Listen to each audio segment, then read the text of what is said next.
अस्सलाम वालेकुम guys. Question number 2 के थर्ड पार्ट की तरफ चलते हैं। क्वेश्चन नंबर 2 में हम लोग इनवर्सेस फाइंड आउट कर रहे हैं। मैट्रिक्स आपके सामने है, इस मैट्रिक्स का हमें इनवर्स फाइंड आउट करना है। लेकिन इस मैट्रिक्स में आप देख रहे हो आयोटा का इसने यूज किया हुआ है। सो आयोटा का कोई भी क्वेश्चन हो उसमें अगर आयोटा का यूज हो रहा है तो उसमें आपने इस रिजल्ट को माइंड में रखना है कि आयोटा स्क्वायर किसके इक्वल होता है, -1 के। अब यहाँ पे भी जहां भी कहीं जिस भी स्टेप में आयोटा स्क्वायर आएगा उससे नेक्स्ट स्टेप में आपने उसकी जगह आयोटा स्क्वायर की जगह क्या पुट कर देना है, -1। सो चलते हैं इसका इनवर्स फाइंड आउट करते हैं।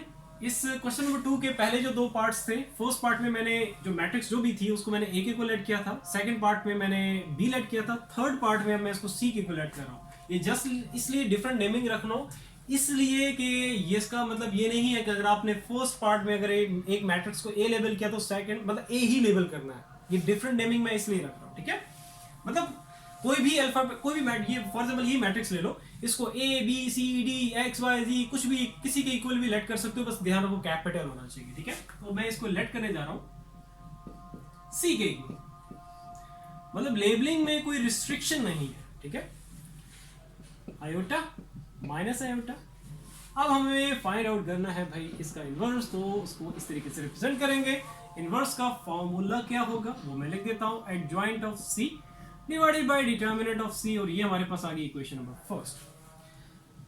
अब फर्दर प्रोसीड करने से पहले फिर से वही बात जो कि फर्स्ट टू पार्ट्स में मैंने रिपीट की है, मतलब एक फर्स्ट पार्ट में मैंने कही थी, सेकंड पार्ट में मैंने रिपीट की थी, थर्ड पार्ट में मैं फिर से रिपीट कर रहा हूं, जो कि इंपॉर्टेंट है।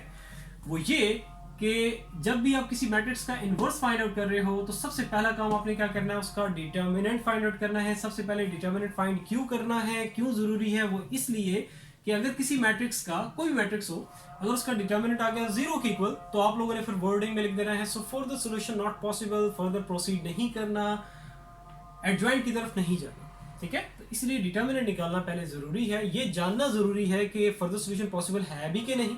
सो दैट्स व्हाई आपने डिटर्मिनेंट पहले इसका फाइंड आउट करना। सी का डिटर्मिनेंट, सी आपके पास है मैट्रिक्स, और कुछ बच्चे ये करते हैं यहाँ पे जब डिटर्मिनेंट निकाल रहे होते हैं स्टिल इसको यहाँ पे ब्रैकेट की फॉर्म में लिख रहे होते हैं। ब्रैकेट में नहीं लिखना, ठीक है। जब डिटर्मिनेंट फाइंड आउट कर रहे हैं तो उसको स्ट्रेट लाइंस, इस चीज का ध्यान रखना, ठीक है। ये छोटी छोटी चीजें होती हैं जो कि आपके मार्क्स कट आउट कर देती हैं। आपको लग रहा होता है आप पेपर पूरा सही अटेम्प्ट करके आए हो, आंसर्स भी ठीक आए हैं, लेकिन इन छोटी छोटी मिस्टेक्स की वजह से आप लोगों के मार्क्स कट हो जाते हैं। प्लीज ध्यान रखना, ठीक है।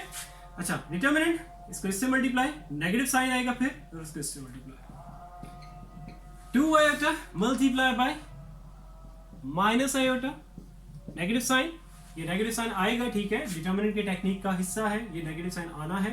फिर उसके बाद iota multiply by iota, so plus minus minus 2 iota, iota से होगा मल्टीप्लाई तो iota square, negative sign iota iota से मल्टीप्लाई होगा तो आयोटा स्क्वायर।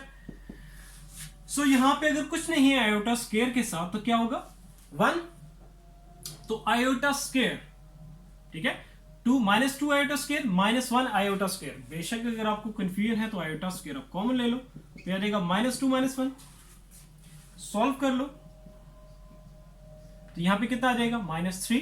तो ये हमारे पास आ गया -3 आयोटा स्क्वायर, और आयोटा स्क्वायर की जगह आप लोगों ने क्या वैल्यू पुट करनी है, -1, तो ये आपके पास फाइनलाइज्ड रिजल्ट आ जाएगा, -3 1 3। तो ये हमारे पास आ गया क्या चीज, सी का डिटर्मिनेंट। इसको मैं साइड पे ऊपर लिख लेता हूं, एक और काम रहता है यहाँ पे, ठीक है, यहीं पे मुझे करना पड़ेगा, लिखना पड़ेगा कि सी का डिटर्मिनेंट हमारे पास किसके इक्वल आ गया है, 3 के इक्वल। अब आगे आप लोगों ने ये लाजमी लिखना है, इसके भी मार्क्स होते हैं कि ये आ गया नॉट इक्वल टू 0, 0 के इक्वल नहीं आया, तो आप वर्डिंग में आगे लिखोगे सो फर्दर सॉल्यूशन पॉसिबल, ये आप लोगों ने लाजमी लिखना है, ठीक है। देख लो कहीं बीच लास्ट में कट तो नहीं हो रहा, नहीं, ठीक है। व्यू में मैं देख रहा था वो कॉर्नर से कोई चीज मिसिंग तो नहीं हो रही, ओके, ठीक हो गया। ये वर्डिंग लाजमी लिखनी है। अब सी का डिटर्मिनेंट जो हम लोगों ने निकाल लिया है उसको यहाँ पे साइड पे लिख लेता हूँ, जो कि हमारे पास क्या है, 3, क्योंकि अब मुझे स्पेस चाहिए फॉर फर्दर सॉल्यूशन एडजॉइंट के लिए।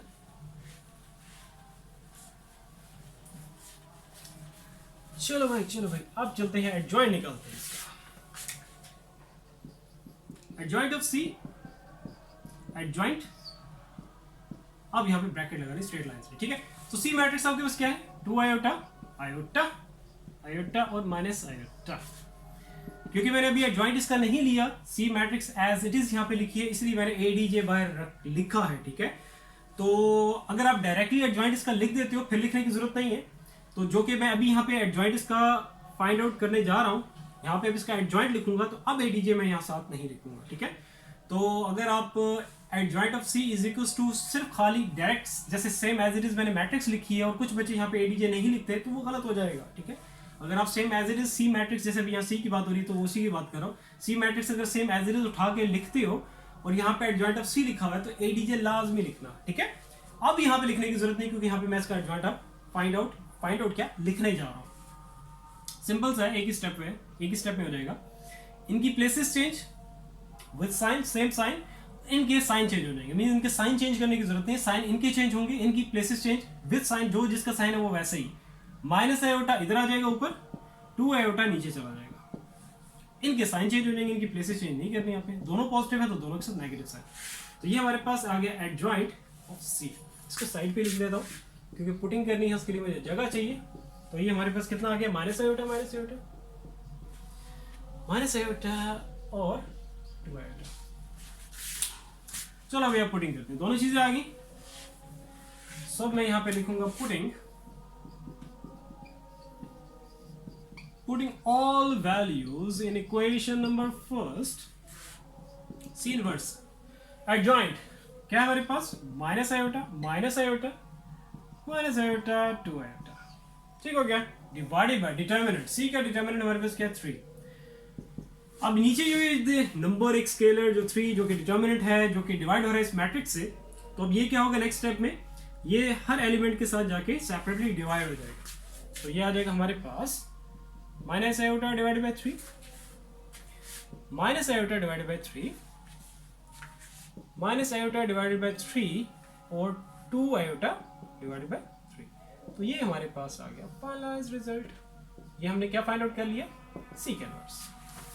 सो आई होप क्लियर होगा। स्टिल अगर कहीं पे भी कंफ्यूजन है किसी भी तरह की तो मुझे कमेंट सेक्शन में कमेंट करके आप पूछ सकते हो। इंशाल्लाह ताला फिर नेक्स्ट वीडियो में मिलते हैं। अपना बहुत सारा ख्याल रखो। अल्लाह हाफिज़।